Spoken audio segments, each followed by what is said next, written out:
اللهم صل على سيدنا محمد يا رب صل وسلم دائما أبدا على حبيبي. السلام علیکم ورحمۃ اللہ وبرکاتہ۔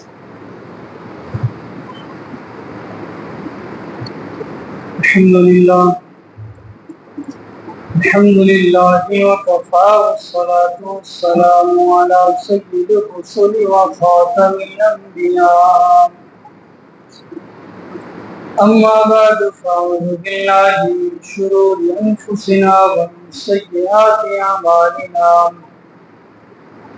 من يهده الله فلا مضل له ومن يضلل فلا هادي له،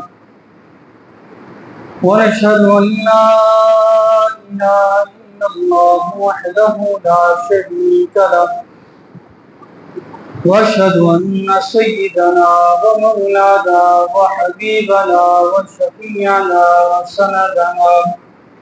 وسندنا محمدا عبده ورسوله. أعوذ بالله من الشيطان الرجيم، بسم الله الرحمن الرحيم.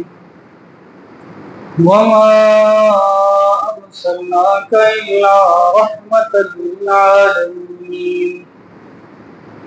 صدق الله العظيم وصدق رسوله النبي الأمي الكريم، ونحن على ذلك من الشاهدين والشاكرين، والحمد لله رب العالمين. اللهم صل على محمد وعلى آل محمد كما صليت على إبراهيم وعلى آل إبراهيم إنك حميد مجيد. اللهم بارك على محمد وعلى آل محمد كما باركت على إبراهيم وعلى آل إبراهيم إنك حميد مجيد.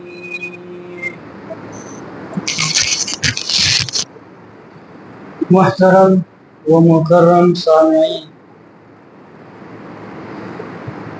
ربیع الاول کے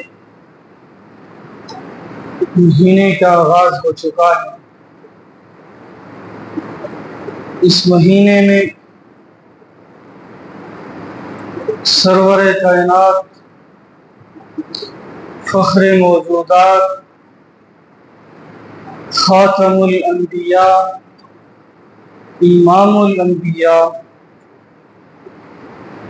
خاتم النبیین، میرے اور آپ کے نبی کریم جناب محمد رسول اللہ صلی اللہ علیہ وآلہ وسلم اس دنیا میں تشریف لائے۔ یہ وہ مہینہ ہے کہ جس کے اندر ظلمتوں کے اندھیرے ختم ہوئے۔ یہ وہ مہینہ ہے کہ جس میں انصاف کا سورج طلوع ہوا۔ یہ وہ مہینہ ہے کہ جس میں اللہ کے محبوب صلی اللہ علیہ وآلہ وسلم دنیا میں تشریف لائے۔ یہ وہ مہینہ ہے کہ جس کے اندر جلنے والی آگ بجھ جاتی ہے۔ یہ وہ مہینہ ہے کہ جس کے اندر نبی کریم صلی اللہ علیہ وآلہ وسلم کی آمد پر دنیا خوشیاں مناتی۔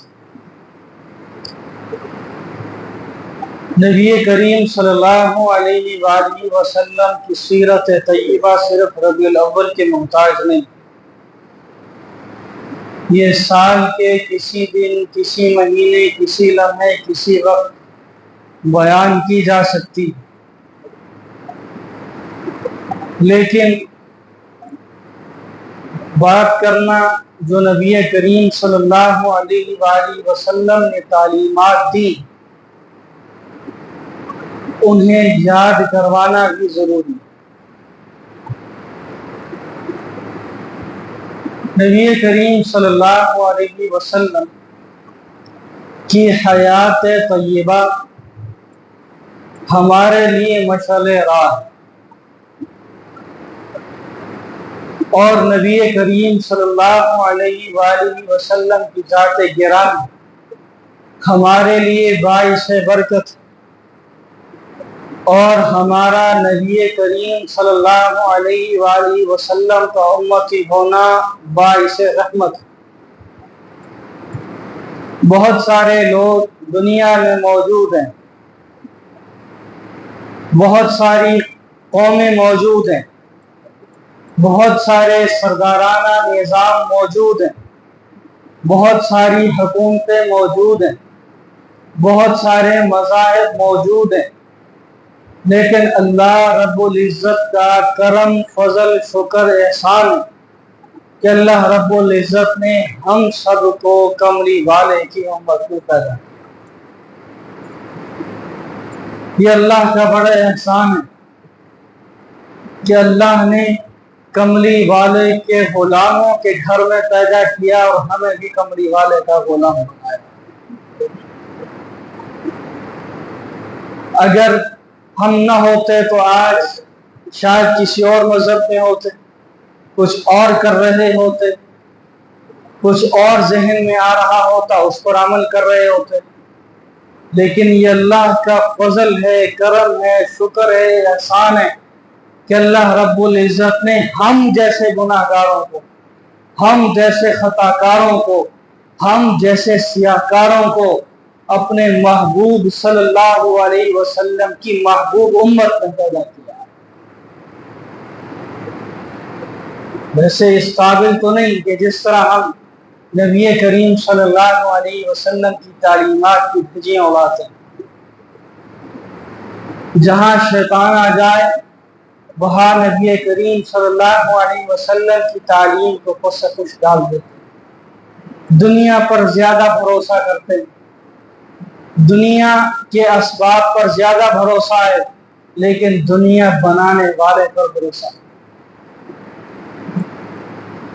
نبی کریم صلی اللہ علیہ وسلم نے راستے دکھلائے، دکھلا کر پھر عمل کر کے بتلایا بھی ہے کہ کس پوزیشن میں، کس لمحات میں، کس اوقات میں، مصیبت میں، خوشی میں، سفر میں، ہجر میں، اٹھنے میں، بیٹھنے میں، کلام کرنے میں، سلام کرنے میں، دعا لینے میں، دعا دینے میں، تلاوت کلام الہی کرنے میں، واش روم جانے میں، واش روم سے آنے میں، اور اللہ رب العزت کے سامنے کھڑے ہو کر اللہ سے مانگنے میں، کس انداز میں مانگنے سے، کس انداز سے اللہ رب العزت کو راضی کرنا ہے، وہ تمام طریقے سیرت طیبہ کے اندر۔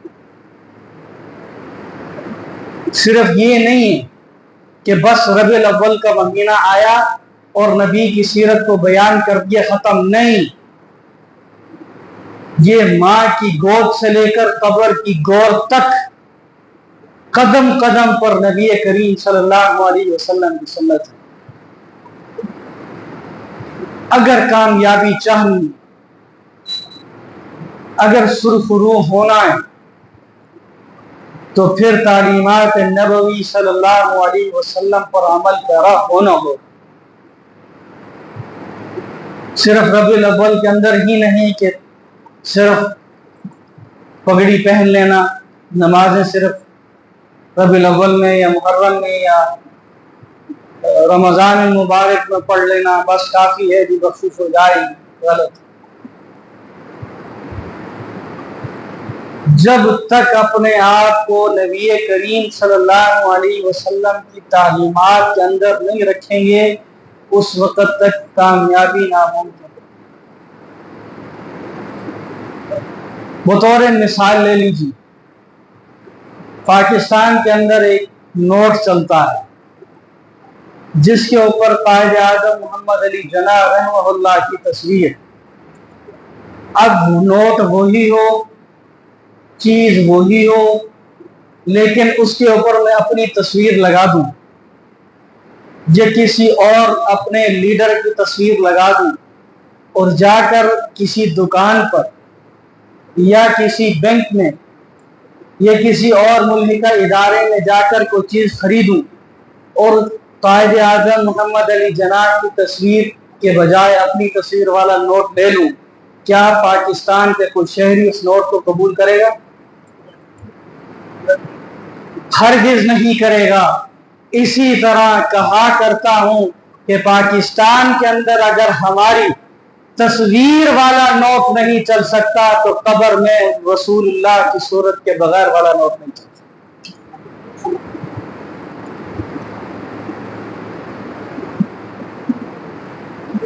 جب تک نبی کریم صلی اللہ علیہ وسلم کی تعلیمات اس 6 فٹ کے انسان کے اندر نہیں ہوگی، قبر نہیں ہوگی۔ یہاں کی کرنسی قائد اعظم محمد علی جناح والا نوٹ ہے، وہاں کی کرنسی سنت رسول ہے۔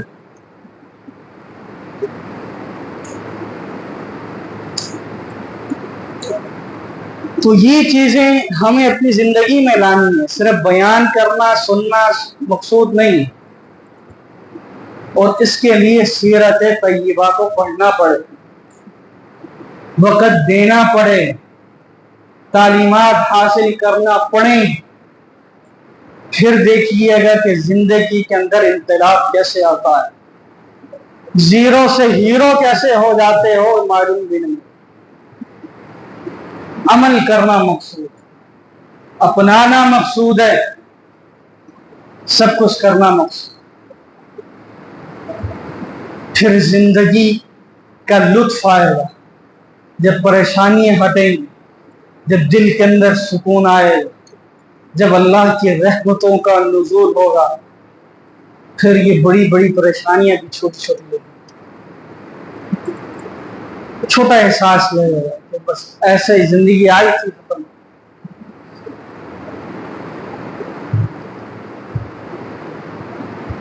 اگر ہم تعلیمات نبوی اپنائیں گے تب جا کر ہم کامیاب ہو پائیں۔ غالباً امام مالک رحمت اللہ تعالی علیہ کلاس میں بیٹھ کر طلباء کو حدیث طیبہ کا درس دے رہے ہیں، سبق دے رہے ہیں، تو ایک طالب علم کہتا ہے کہ میں دیکھتا ہوں کہ حضرت کے چہرے کے اثرات کچھ دیر کے بعد تبدیل ہو جاتے ہیں۔